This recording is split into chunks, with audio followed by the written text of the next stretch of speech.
Dieu soit béni, lui qui est l'Éternel Dieu Tout-Puissant, l'Éternel Dieu vivant, l'Éternel Dieu créateur, lui l'Éternel Dieu des armées, le Seigneur Jésus-Christ, le même hier, aujourd'hui et pour toujours.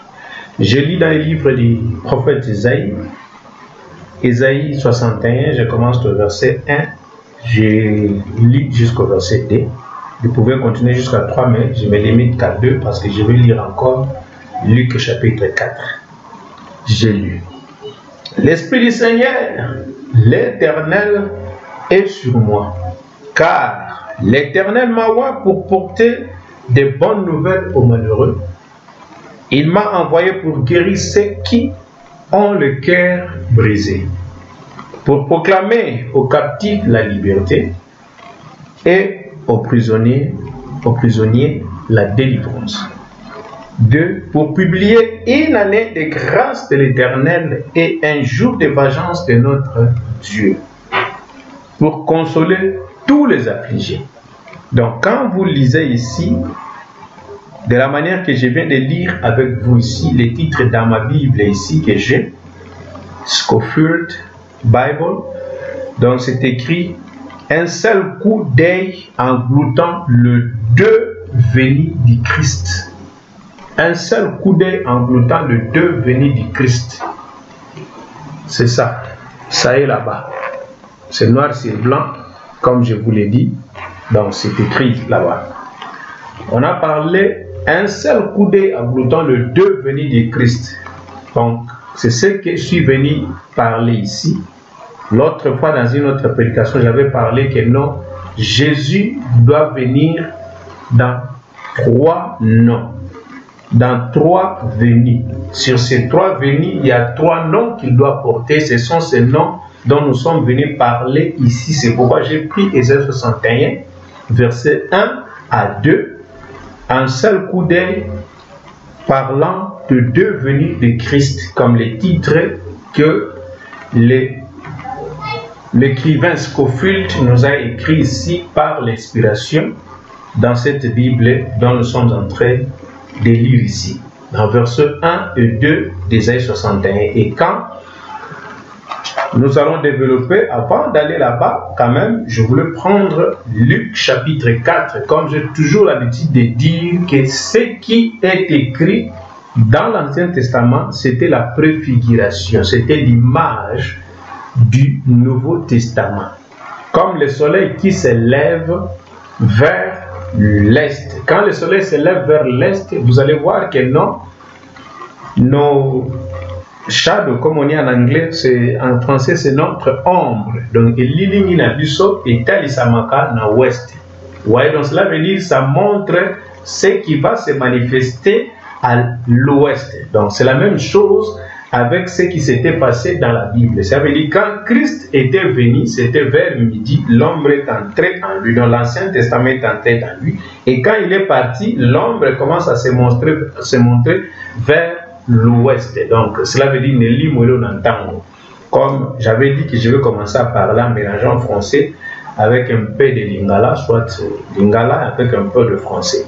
Donc c'est un peu ça. Laisse-moi lire maintenant dans Luc chapitre 4, donc nous sommes en train de parler des 3 venues de Jésus-Christ venant en 3 noms distincts.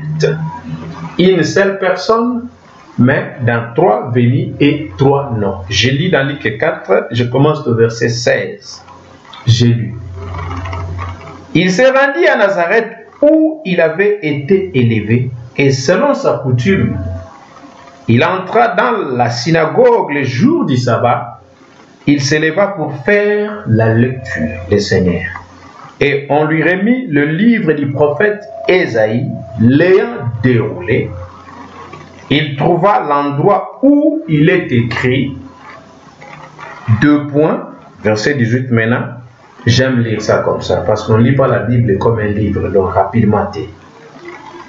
18. L'Esprit du Seigneur, vous voyez maintenant. Donc quand il est entré, ici nous sommes en train de lire Luc, c'est dans le Nouveau Testament, quand Jésus était venu pour sa première venue, étant le Fils de l'homme dont nous avons parlé dans Luc 17. Lui-même, il parlait en tant que le Fils de l'homme. Et il nous a parlé encore que le Fils de l'homme doit venir. Dans Luc 17, nous avons lu dans les prédications récentes que nous avons parlé que nous parlons du Fils de l'homme.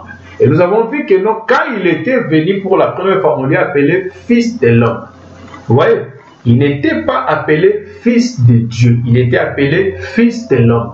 Et maintenant, dans la seconde venue qu'il devait venir, dans ce temps dans lequel nous vivons, il devait venir étant le Fils de Dieu, selon Jean 14, le Saint-Esprit, la personne invisible vivant dans un homme, l'épouse parole, son prophète, et dans des hommes, nous, l'épouse parole, le corps mystique de Jésus-Christ. Vous voyez, le corps parole. Vous voyez? Donc, c'est ce que je suis en train de parler ici parce que je dois parler des trois venues de Jésus-Christ. Conformément aux Écritures, depuis l'Ancien Testament jusqu'au Nouveau Testament, au temps à laquelle nous vivons, dont le livre de la rédemption nous a été révélé. Vous comprenez? Donc, c'est ça, pour recevoir le baptême du Saint-Esprit, dont l'ange était descendu dans l'Apocalypse chapitre 10. Je continue.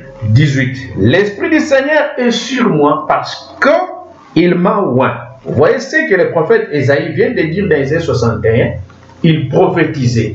Alors que quand lui il parlait, les gens pouvaient penser qu'il parlait de lui-même, le prophète Ésaïe. Non, il parlait du Christ, le Seigneur, qui devait venir ici. Et quand il est venu, il a accompli cette écriture qui a été prononcée ou ça prophétisée par le prophète Ésaïe, alors que lui n'était pas encore venu.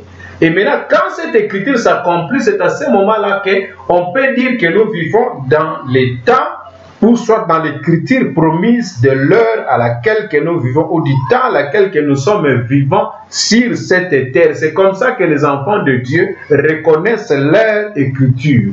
Vous comprenez? Donc quand Jésus venait ici, il ne pouvait pas venir avec l'écriture du temps de Moïse.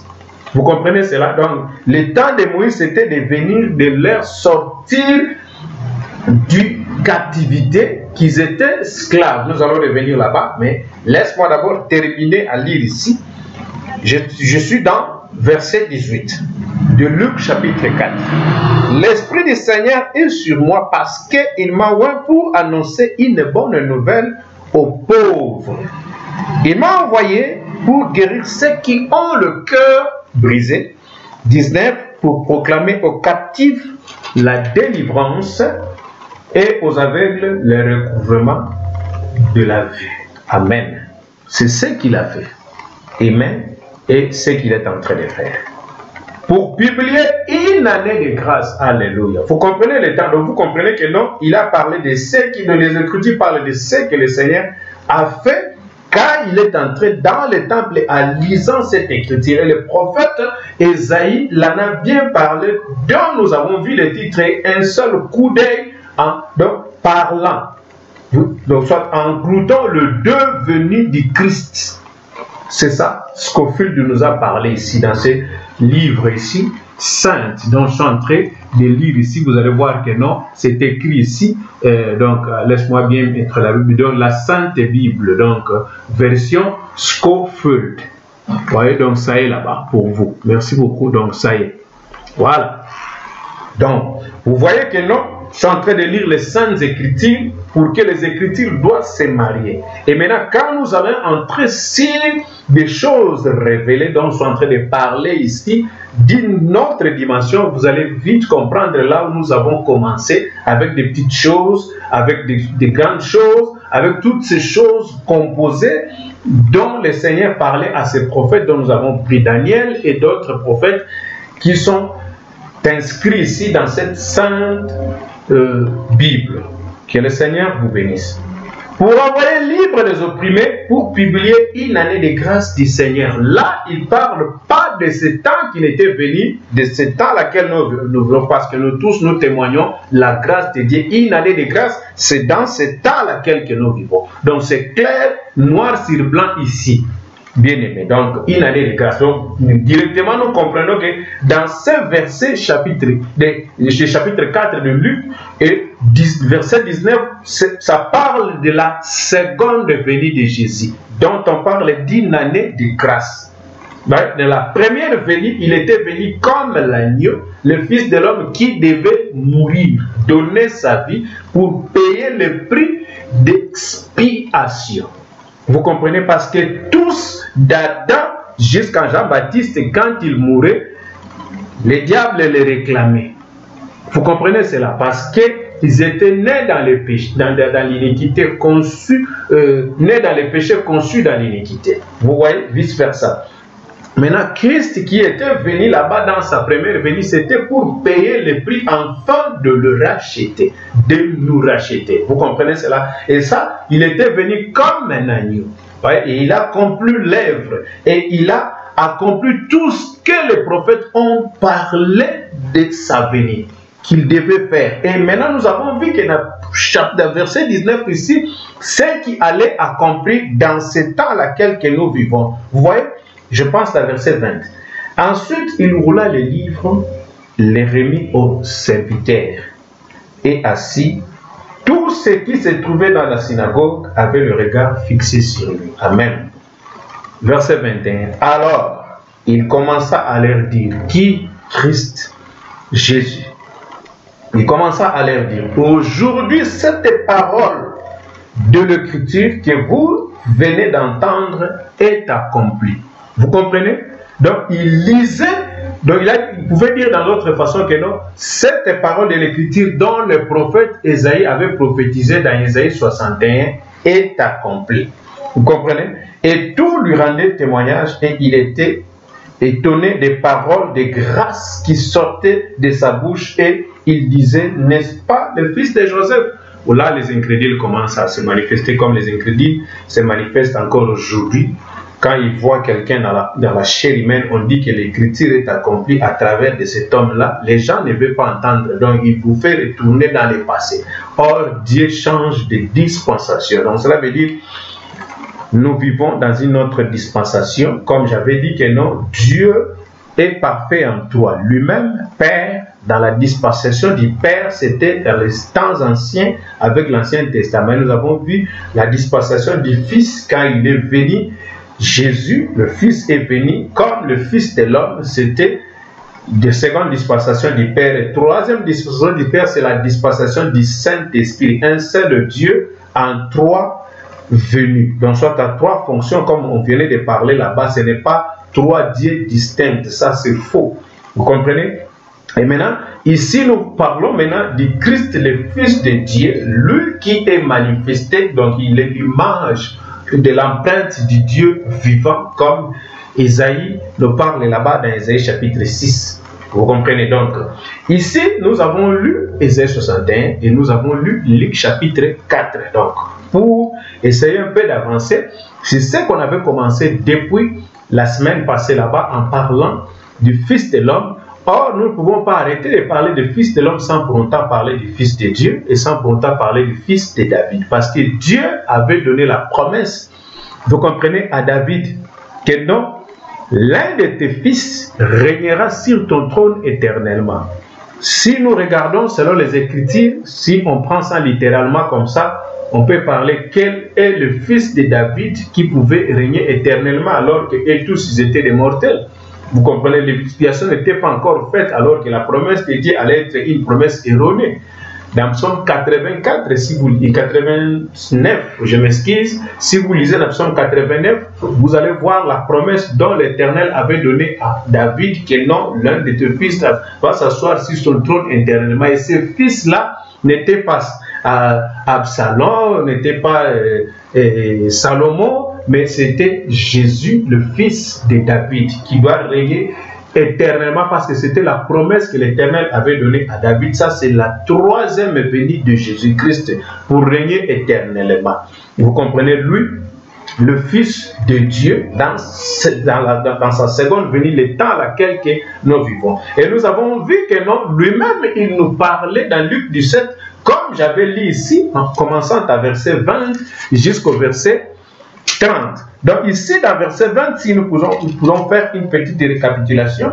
Vous allez remarquer que non, les pharisiens demandèrent à Jésus quand viendrait le royaume de Dieu. Il est répondu, le royaume de Dieu ne vient pas de manière à frapper le regard. C'est ce que moi j'attire toujours les gens, de ne pas avoir les yeux fixés, rester sur les miracles. Les miracles, c'est toi. Sans pour autant, toi, tu puisses être en vie, les miracles sont nuls. Donc cela veut dire que toi-même, tu peux produire les miracles comme le Seigneur avait dit que si vous avez de la foi, vous allez transporter des montagnes. Vous comprenez? Donc les montagnes, ce sont des problèmes et toutes ces choses qui peuvent vous arriver, des tentations, des pièges, des embûches. Vous aurez l'autorité, le pouvoir de les faire déplacer. Vous comprenez? Donc, j'avance. Donc, pourquoi? Parce que ils étaient incrédules à la parole qui était rendue manifeste les premiers miracles de Dieu. Donc, cela veut dire que Dieu puisse devenir chair. Et vous puissiez croire à cela, une écriture qui est accomplie comme nous venons de lire ici. Mais ils l'ont rejeté pour chercher quelque chose qui est charnel. Vous comprenez cela? Donc, et en venant, en demandant au Seigneur à ce qui concerne le royaume, alors que le Seigneur va leur répondre ici, qu'est-ce que le royaume?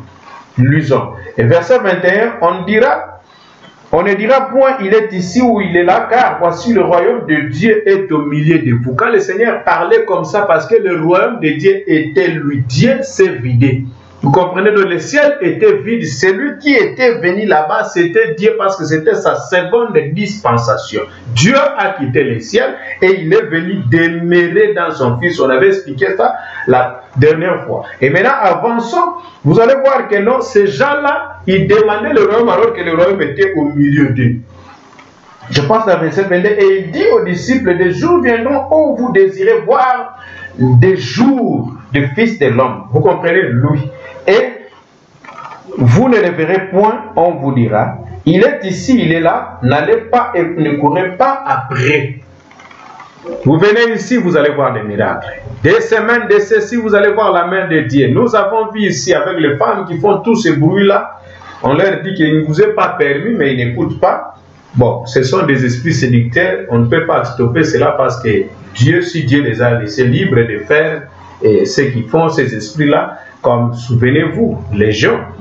Les esprits ont dit au Seigneur Jésus-Christ quand ils étaient dans cet homme qu'on appelait Légion parce qu'il avait pris un mauvais esprit et ils l'ont supplié le Seigneur. Qu'y-a-t-il entre nous et toi, le Fils de Dieu? Vous voyez, donc cela veut dire que non, les démons ont reconnu Jésus.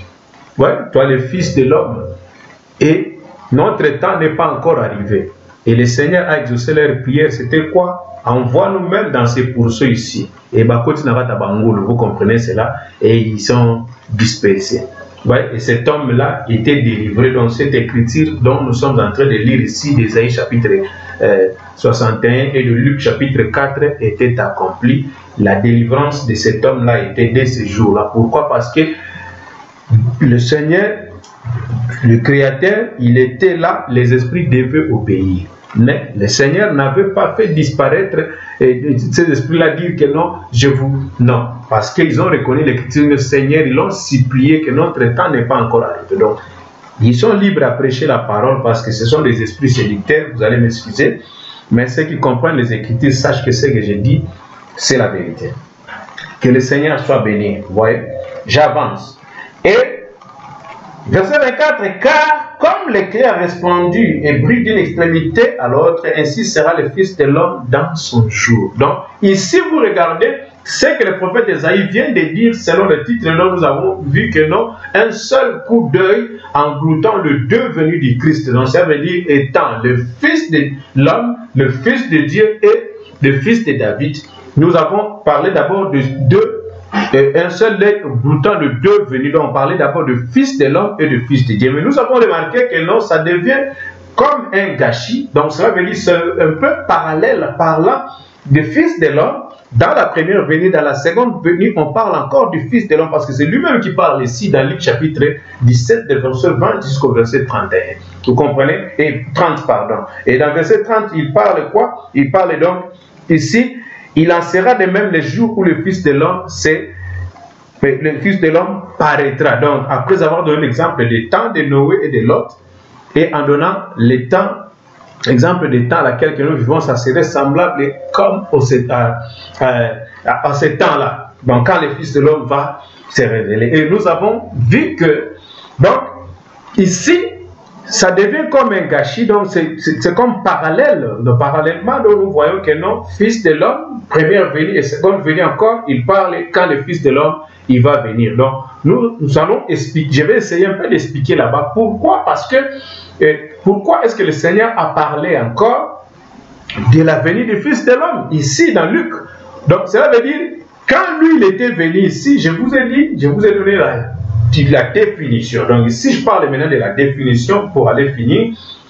Fils de l'homme, dans la première venue, c'était lui, Christ, la chair, qui était né de Marie. Vous comprenez cela? Donc, lui qui était né de la femme, selon la promesse de Genèse chapitre 3, en commençant de verset 15, en descendant jusqu'en bas, là où l'Éternel avait dit, je mettrai l'inimitié entre toi et la femme, je mettrai l'unité entre ta postérité et sa postérité. Celui-ci t'écrasera la tête et tu lui blesseras les talons. Vous comprenez cela? Et nous avons vu que notre Christ est venu par la femme. C'était une façon de parler parce que Dieu ne parle pas à la manière des hommes. Si vous cherchez à le comprendre à la manière des hommes, vous ne le comprendrez jamais. Et nous avons vu que non, et Jésus est venu par la femme. Et quand il est venu dans ce corps de chair, on lui a appelé le Fils de l'homme. Pourquoi? Parce que le Père, le Saint-Esprit était en lui. Donc le surnaturel avec le naturel qui était Jésus, le surnaturel qui était le Saint-Esprit, la colonne de feu Dieu, tout-puissant était incarné en Jésus-Christ. De Dieu, toujours s'incarne dans l'homme. Laisse-moi retourner maintenant dans Genèse. Dans Genèse, si nous lisons là-bas, je pense que dans Genèse chapitre 14, si je n'ai pas oublié, je ne peux pas tout lire à cause du temps, vous allez remarquer que non, un jour, Abraham avait reçu 6 visitations. Et la 7e visitation, c'était Elohim, accompagné de 2 anges. Oui, parce que c'est Abraham qui appelait cet homme Elohim qui était venu au devant de lui. Donc Elohim qui signifie celui qui existe par lui-même, l'éternel Dieu tout-puissant, le grand Jéhovah. Et ce jour-là, il est allé visiter Abraham après 6 visitations qui n'étaient que des visions. La 7e, comme Dieu est parfait en 7 chiffres mystérieux. N'oubliez pas cette chiffre mystérieuse, pardon, qui est la chiffre 7. Quoi?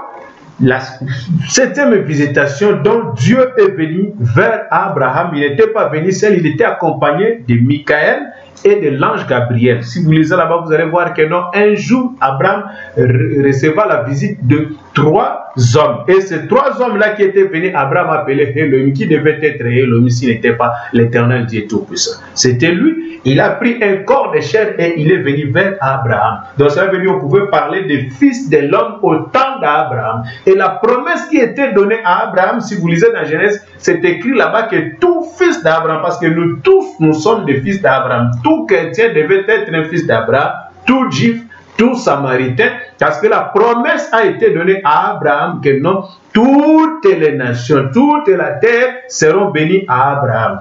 Vous allez me parler que non, l'Israël c'est un peuple de Dieu. Non, l'Israël dans ce moment ici dont nous sommes en train de parler, c'est une nation parce qu'ils ont un hymne national et ils ont quoi?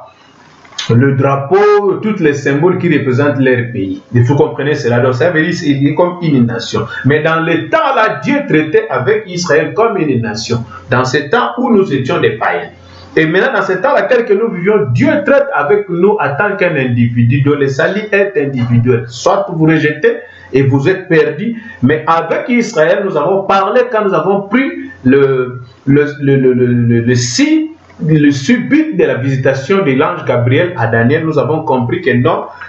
Donc, comment est-ce que l'Israël vont reconnaître Christ qu'ils ont rejeté? Vous comprenez pourquoi? Parce qu'ils ont rejeté Christ, parce que Christ, quand il était venu, pour que Dieu soit juste, et j'ai tout expliqué là-bas, j'ai donné des versets et des chapitres qui étaient très clairs là-bas que non, Dieu a permis cela afin qu'ils puissent être aveuglés et qu'ils puissent se révéler à nous. Pourquoi? Parce que Dieu est juste et parce que ce monde ici, quand Nimrod, ils avaient construit la tour de Babel, ils voulaient savoir où Dieu est venu. Dieu a mis la confusion en eux. Et cette confusion, c'est ce qui a permis en sorte que non, ils ont commencé à parler plusieurs langues qui n'existaient pas sous soleil.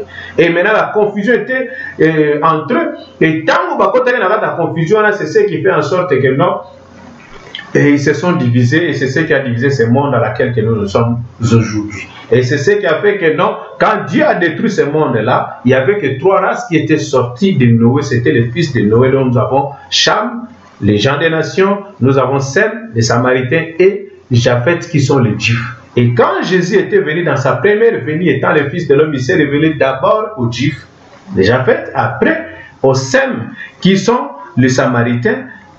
Et quand Dieu les a aveuglés, vous comprenez cela, afin qu'il puisse se révéler à nous, nous avons vu que non, il est venu vers nous, les Cham, les gens des gentils ou les gens des nations, comme on nous appelle. Mais quand nous aujourd'hui, Dieu traite avec nous individuellement. Ne pense pas que Dieu traite avec nous collectivement comme les Juifs. Donc vous pensez à votre église que non, un jour votre église vous tous comme vous êtes là-bas, vous allez lever dans votre bâtiment. C'est faux. C'est pourquoi je dis toujours aux gens, enlevez cette idée-là d'avoir la foi de votre église, ou soit la confession de votre organisation, ou soit de votre dénomination. Cela vient de l'homme. La pensée de Dieu est une folie pour l'homme. L'homme peut avoir de bonnes ambitions, d'avoir une église, de construire un endroit où nous pouvons venir pour adorer Dieu, mais cela ne pouvait pas en sorte que les gens puissent avoir l'idée, ou soit la conception, ou la foi basée sur ce que l'homme a construit là-bas. Non, ça c'est pour invoquer Dieu, mais vous devez avoir la parole qui est Christ, vous devez vous ramener en l'enlèvement, afin d'aller à la rencontre de Christ. Comme il est venu aujourd'hui et l'épouse parole, il est allé à sa rencontre. Voilà. Donc ces choses ne se tardent pas. Ce que vous lisez aujourd'hui, sachez que cela est déjà accompli.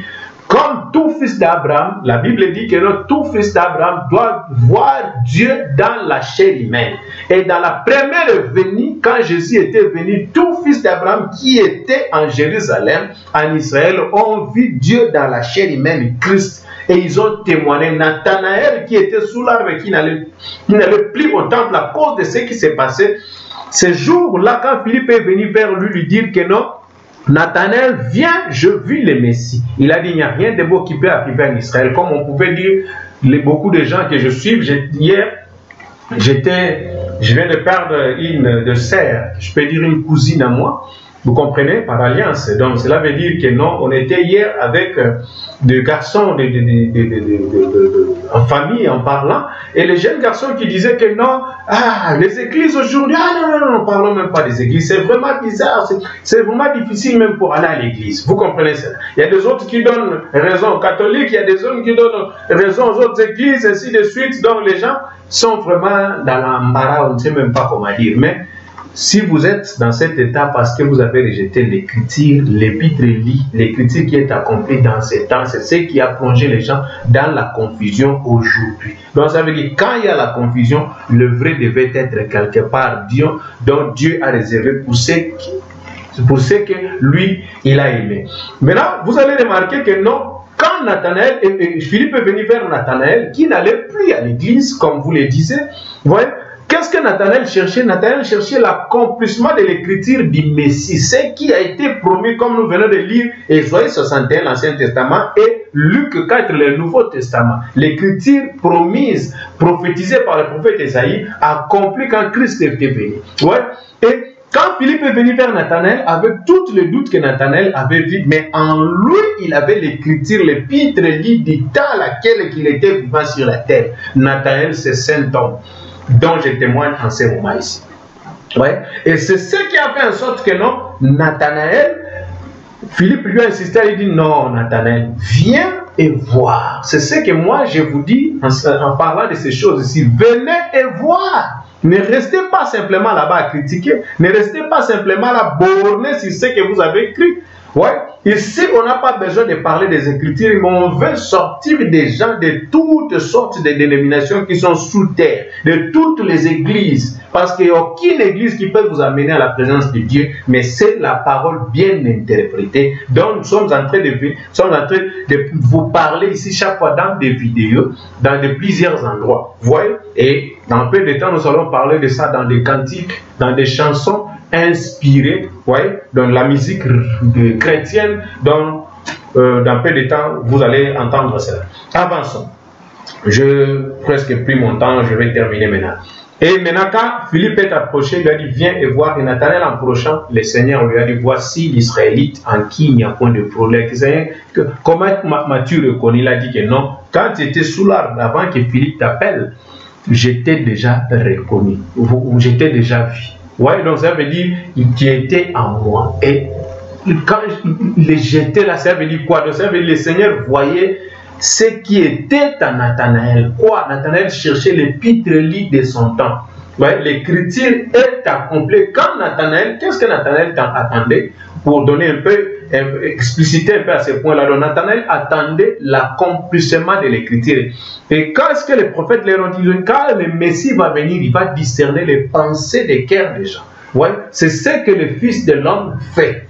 Et quand le Fils de l'homme est venu, il a discerné Nathanaël. Nathanaël directement, il a dit que tu es le Fils du Dieu vivant, le Messie qui devait venir. Vous comprenez pourquoi? Parce qu'il a vu l'écriture est accomplie. Que comme au temps d'Abraham, Abraham, quand il a vu cet homme, il lui a parlé, il a discerné qui?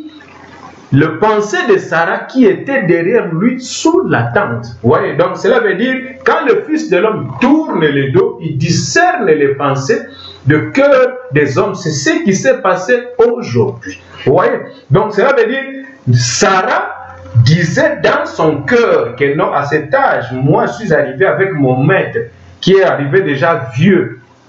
Nous aurons encore des fils. C'est pratiquement impossible. Ouais. Alors que rien n'est impossible à l'Éternel Dieu. Pourquoi? C'est ce que les églises font aujourd'hui, parce que la femme représente l'Église. L'Église ont douté de la parole faite chère aujourd'hui. Les églises ont douté de l'épître de notre temps, laquelle que nous vivons, comme Sarah avait douté quand il a vu Elohim. Pourquoi? Parce qu'il a regardé la chair au lieu de regarder la promesse de Dieu qui est Dieu. Ouais. Mais Abraham avait cru. Donc dans ce moment-là, Dieu pouvait exterminer Sarah, mais Dieu a regardé la foi qui était en Abraham. C'est ce qui Dieu nous regarde à travers Christ. Ouais, donc cela veut dire, quand Dieu regarde Christ, la miséricorde abonde, la grâce abonde. Si pas, le monde allait déjà exterminer. C'est pourquoi je parle que non, si le monde existe ici, c'est à cause de l'épouse qui porte la parole qui est sur cette terre. Si l'épouse parole, le corps mystique de Jésus-Christ est pris dans l'enlèvement, il n'y en aura rien ici sur cette terre. Ce qui va se passer ici, ce ne sont que des bombes atomiques qui vont se déclencher et ils vont tout détruire ici. Ouais. Et nous avons vu que non, Elohim a dit que pourquoi Sarah, ta femme, doute. Lisez cette histoire-là à cause du temps, je ne vais pas tout dire là-bas, mais nous avons vu que l'écriture s'est accomplie. Et en allant, Abraham les accompagnant, c'était à ce moment-là que Elohim a donné la promesse que ta postérité vont souffrir dans une contrée étrangère pendant 401 mois, l'Éternel, je viendrai et je les délivrerai. Et mais ce temps-là, quand c'est arrivé, nous avons vu que non, Elohim était devenu Moïse, le fils de l'homme encore, le surnaturel, qui était devenu un prophète dont lui parla dans un buisson ardent. Ouais. Sur une arbre, là où il a dit qu'il y a un enlève tes chaussures, celui à laquelle tu te tiens, c'est un lieu saint. Et il lui a envoyé, il a dit que je t'envoie comme Dieu devant Pharaon, eux, les Égyptiens et les enfants d'Israël. Et Pharaon sera ton prophète. Et l'équipe, Aaron, ton frère, sera ton prophète. Et cela s'est accompli conformément de la manière que l'Éternel a dit. Donc, si vous êtes le vrai fils d'Abraham, vous devez avoir le jour du fils de l'homme. Oui. Donc, parce que Abraham, votre père, a vu le Fils de l'homme, ça veut dire Elohim dans un corps de chair, Michael dans un corps de chair, Nathanaël dans un corps de chair. Et remarquez, quoi, je m'excuse, Michael et Gabriel dans un corps de chair. Et remarquez, Elohim était resté avec Abraham quand Abraham faisait sa prière du compte à rebours, Seigneur 650, parce qu'il savait que non, il a envoyé ses anges pour aller détruire Sodome. Et quand ils sont allés à Sodome, remarquez, l'autre a reconnu ces deux anges, bien qu'il a fait le rêve parce qu'il était un rétrograde, au lieu d'appeler, les appeler les anges de Dieu. Donc, alors qu'Abraham avait appelé Seigneur, il a vu 3 hommes. Mais quant à l'autre, il n'a pas appelé Seigneur, il a fait une erreur, on les appelait les anges de Dieu, comme il était rétrograde, comme beaucoup sont rétrogrades dans ce monde, ils savaient tout ce qui se passe et toutes ces choses charnelles qui nous retiennent. Ouais, il a appelé qui? Il a appelé mes seigneurs. Alors on ne peut pas appeler mais Seigneur, en même temps, c'est pratiquement impossible. Mais il a quand même reconnu que ceux-ci, ce sont des anges de Dieu. Et en sortant de Sodome, pour être bref, vous allez remarquer que quand les anges l'ont pris, ils ont donné une seule condition, de ne pas regarder en arrière. Mais la femme de l'autre, c'est l'Église. Ils ont regardé en arrière. C'est ce que les églises d'aujourd'hui ont fait.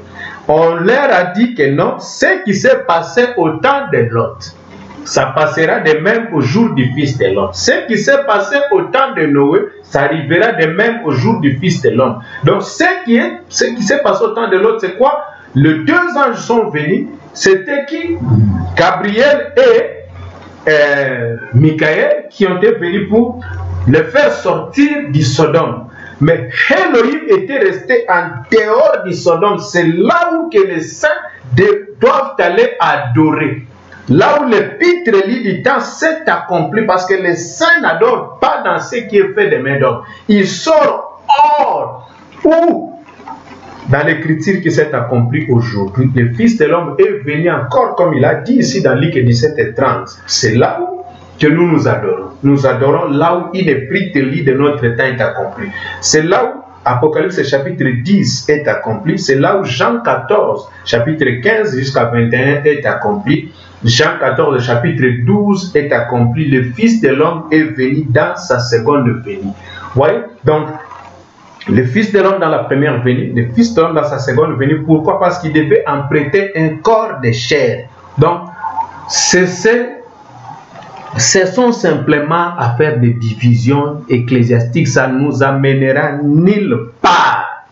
Cherchons à avoir les yeux sur la parole de Dieu qui sauve. Vous voyez? Quand la femme de l'autre a regardé en arrière, regardant en arrière, c'est quoi? Aller consulter, chercher la Bible. Qu'est-ce que l'Ancien Testament dit, le Nouveau Testament? Je ne vois pas le nom de ces prophètes ici à l'intérieur. Maintenant, quand Esaïe parlait ici, il a cité le nom de Jésus. Quand Malachie 3 ici parlait de celui qui devait préparer le chemin du Seigneur. Quand Esaïe parlait dans Esaïe chapitre 40, j'envoie mon messager. On a cité le nom de Jean-Baptiste. Malachie 3 a cité le nom de Jean-Baptiste, mais c'était Jean-Baptiste dans Esaïe 40. C'était Jean-Baptiste dans Malachie chapitre 3. Mais quand l'écriture est accomplie dans le Nouveau Testament, c'est là où nous avons compris que c'était Jean-Baptiste dont le prophète parlait, qui devait préparer le chemin de la venue du Fils de l'homme qui était Jésus. Vous comprenez cela? Donc un agneau ne peut pas présenté comme sacrifice à Dieu sans pour longtemps être lavé. Le sacrificateur qui devait laver l'agneau, c'était Jean-Baptiste.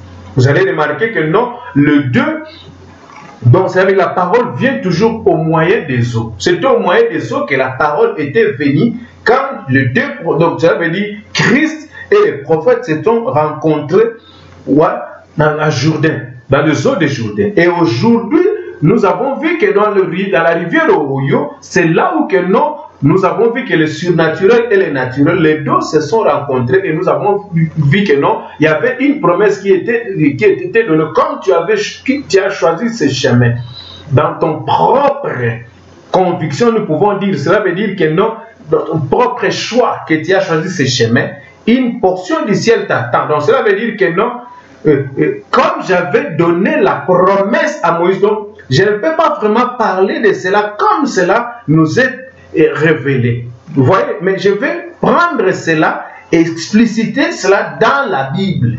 Vous voyez, c'est la promesse de Malachie 4. Comme il a dit que non, comme j'avais envoyé Moïse mon serviteur, je t'envoie avec un message. Et ce jour-là dans la rivière Oyo, comme le Seigneur parle ici dans Luc 17, comme l'éclair quitte l'Orient vers l'Occident. L'Occident, je vous ai dit, c'est vers les États-Unis d'Amérique que la parole le réveil a commencé. Quand le réveil a commencé là-bas, c'est là où nous avons eu l'un dans le corps, afin de reconnaître l'épître. Nous étions en train de chercher à qui est-ce que cette écriture doit être accomplie. Et nous avons vu que non, c'était dans un homme. Et cet homme-là, ce n'était pas lui que nous adorons. Ce n'est pas lui que nous élevons, mais nous rendons gloire à Dieu d'avoir l'écriture accomplie dans l'un de nous. Dieu ne voit pas la peau, Dieu ne regarde pas sur la couleur, mais Dieu regarde sur ce qui était dans cet homme parce qu'il l'a choisi avant la fondation de ce monde. Vous comprenez cela? Comme David le parle ici, dans Psaume 22, Vous comprenez cela? Donc, tu m'as choisi avant que je puisse être, dans les seins de ma mère. Tu as été mon Dieu. Dans le sein de ma mère, j'étais sous ta garde. Dans le ventre de ma maman, tu as été mon Dieu. Ne t'éloigne pas de moi quand la détresse est proche. Lisez Psaume 22. Donc, je vais vous donner des chapitres en écrivant là-bas en bas. Ouais? Donc, vous allez comprendre que non, l'écriture de Fils de l'homme devait s'accomplir dans son autre temps. Quand l'écriture s'accomplit, nous avons vu que Luc 17:30, Dieu a pris un corps, le corps de son prophète, et il est venu demeurer Christ pour accomplir son écriture de Jean 14:12. Celui qui croira en moi fera aussi les œuvres que je fais, il la fera de plus grandes. Pourquoi? Parce que je m'en vais au Père. Et cette écriture s'est accomplie aujourd'hui. L'écriture de Luc 17:30, l'écriture de Jean 14:12, voilà, celui qui garde mes commandements, je viendrai, je ferai ma demeure en lui. Donc c'est le temps à laquelle que le Seigneur demeure en nous, comme il a demeuré dans son prophète. Vous comprenez, le prophète n'est plus dans la chair humaine, mais la parole qui est Christ reste avec nous. Et si nous avons pris cette parole, et faites en sorte que cela demeure en nous, nous aurons les mêmes identifications dont les saints prophètes avaient. Vous comprenez cela? Comme quand Moïse n'était plus, nous avons vu que non, Josué il était là-bas, mais l'Éternel a dit à Josué, marche sur les empreintes de mon serviteur Moïse et tu réussiras dans tout ce que tu dois faire. Et nous avons vu que point par point, Josué marchait en succès sur tout le point. Vous comprenez cela? Donc jusqu'au pays de la promesse. Pourquoi? Parce que Dieu n'a pas parlé d'autre chose de nouveau. Ce qu'il a parlé à son prophète Moïse, le Fils de l'homme, c'est ce qui s'est accompli et ce qui était la marche d'Israël jusqu'à tel point que le Messie était venu et la dispensation a changé. Parce que les Écritures qui ont été promises pour la venue du Christ est accomplie. Pour terminer, sache que non, étant des fils d'Abraham, si Dieu est apparu à Abraham, il était accompagné de deux hommes. Nous avons vu Christ est venu, nous a parlé du jour du Fils de l'homme, alors que nous vivons au temps du Fils de Dieu. Pourquoi est-ce qu'il a parlé du Fils de l'homme? Parce qu'il devait venir dans un corps de chair. Vous voyez, ce n'était plus le corps de Galilée là-bas qui va revenir encore. Christ ne va pas venir avec ce corps-là. Vous voyez, donc, il est venu dans un corps dont il a purifié, sanctifié, et il est venu demeurer dans ce corps. À chaque fois, Dieu choisit toujours un afin de se manifester dans l'un-là. Comme c'était au temps d'Abraham, nous avons vu dans son temps quand il est venu, Nathanaël lui a reconnu, et aujourd'hui nous devons lui reconnaître là où il s'est manifesté. Mettons de côté nos confessions, plusieurs confessions, mais ayons les yeux sur la parole et vous allez voir la lumière de ce qui nous est révélé aujourd'hui parce que les Écritures sont claires. Ici, nous avons vu que le Fils de l'homme est venu, il y a l'accomplissement de Malachie 4, chapitre 1 et chapitre 5 à 6. Vous voyez, il y a l'accomplissement de Jean 14:12. Tout ce qui s'est passé dans la vie du prophète de Dieu, nous le retrouvons là-bas. Vous comprenez cela? Et il y a l'accomplissement d'Apocalypse chapitre 10. C'est là où nous allons parler des fils de David, des fils de Dieu, encore dans des petits détails. Donc, remarquez ici, nous sommes venus terminer de parler des fils de Dieu, le Saint-Esprit, la personne invisible qui s'est révélée dans son prophète et dans nous, l'Église, parole pour former le corps mystique de Jésus-Christ. Donc, le Fils de l'homme, c'est le surnaturel avec le naturel. Le Fils de Dieu, c'est le Saint-Esprit dans un homme, dans des hommes nés de nouveau, comme je dis dans Psaume 22 ici, il est écrit non, quand il viendra, vous comprenez? Donc cela veut dire, laisse-moi lire ça pour terminer, j'ai vraiment passé mon temps, hein. Je vais lire les 30 minutes, je termine, je suis là. Dans verset 32 du Psaume 22, quand elle viendra, elle annoncera sa justice, elle annoncera son œuvre au peuple nouveau-né. Quand elle viendra, qui? La parole. Jean 1, que j'aime toujours répéter, au commencement était la parole était avec Dieu, la parole était vie. Quand David parle, elle ici, c'est la parole, Christ. Quand elle viendra, dans sa seconde venue, étant le Fils de Dieu, elle annoncera sa justice au peuple nouveau-né. Nouveau-né de quoi? Comprenez, il y a beaucoup de gens qui se sont sanctifiés mais ils ne sont pas nés. voyez, après la sanctification, vous devez naître d'une écriture accomplie et voir des choses d'un autre angle. Que le Seigneur vous bénisse richement. Restez dans la paix du Seigneur. Sache-le pour terminer, Christ est venu en 3 noms, étant le Fils de l'homme, le Fils de Dieu et le Fils de David. Vous voyez, nous allons parler maintenant du Fils de David pour terminer ce chapitre. Restez dans l'esprit du Seigneur, que le Seigneur vous bénisse. Shalom.